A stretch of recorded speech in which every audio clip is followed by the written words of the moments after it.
In this class, we're going to take a look at simplifying algebraic expressions, which really just means combining the like terms. And the like terms are just the terms which are alike. So the x's, the numbers, the square root of 2's, all the things that look the same you can combine, and that is what we call simplifying the expression.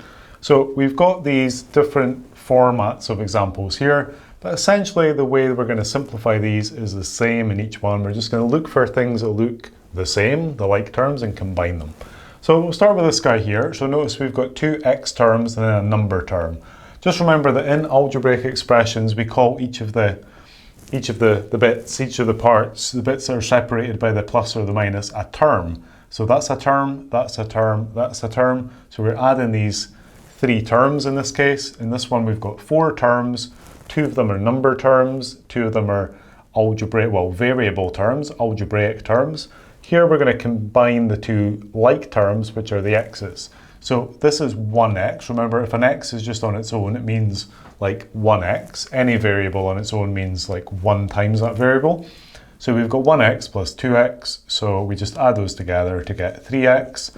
We can't combine the 3 with anything because it's a different thing, it's a number term.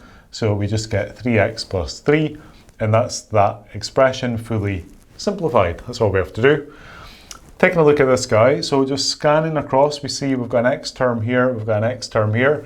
It doesn't matter if they're separated by another number. We're not interested in combining them with this number. So for this one, the two number terms are positive 6 and minus 3, and the two variable terms are this guy here, the 2x and the 4x. So they're the ones that we're going to combine together. So we've got 4x minus 2x, which is going to give us positive 2x, so just 4 minus 2. And then we've got 6 minus 3 to give us positive 3. So when we're writing our final answer, we always put the x term first and then the number term.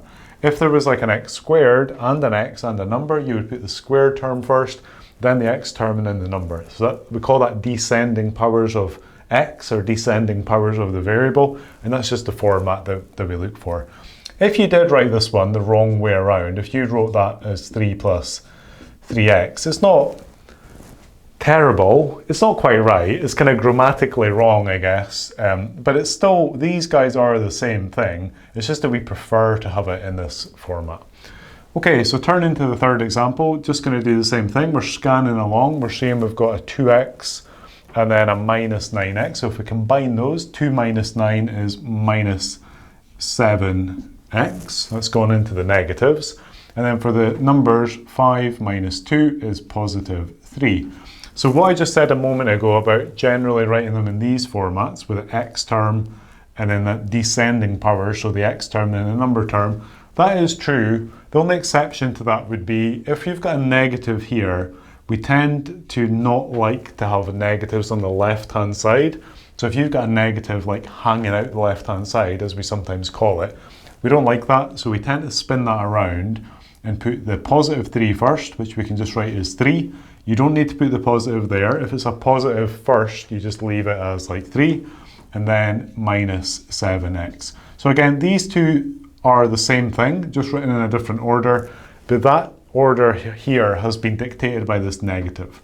So again, if you wrote it like that, you probably wouldn't lose marks. It's not wrong, unless your teacher was specifically testing that you know how to turn it into this form. Then these guys are the same. So if you went from there to there, or from there to there, you have simplified the expression. It's just that this is our preferred form. This is the grammatically correct form. It's a little bit like in English, like when you write something which is kind of makes sense, but it's not grammatically maybe perfect. This is like math grammar. Okay, right, so the final one, slightly different looking expression. We've got some squares in there, but it doesn't matter. These are the like terms, so they're alike. They're both squares. 5 of them plus 3 of them gives us 8 of them, so 8x squared minus 4. No negative here, so we don't need to spin it around. That's just the final answer for that one.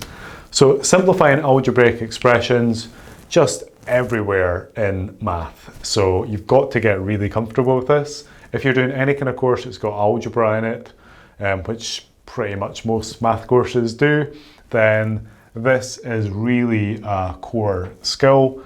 So you're going to want to practice this to the point where it just flows in the same way that if you're writing in English, your kind of words flow. You don't really want to be thinking about this every time because you're going to have to do this so many times in so many different types of question and in so many different types of math class. But it doesn't take too many practice questions to get a feel for these. The more difficult scenarios dealing with sort of negatives and things like that, once you've seen that a few times, then you'll know what to do. So practice some of these, but don't go crazy with them because you're going to end up seeing so many of them in different formats anyway that you're going to get practice. But you want to at least get to the point where you know what's going on, make sure this all makes sense to you, and then practice enough questions just to know that you can actually replicate the technique.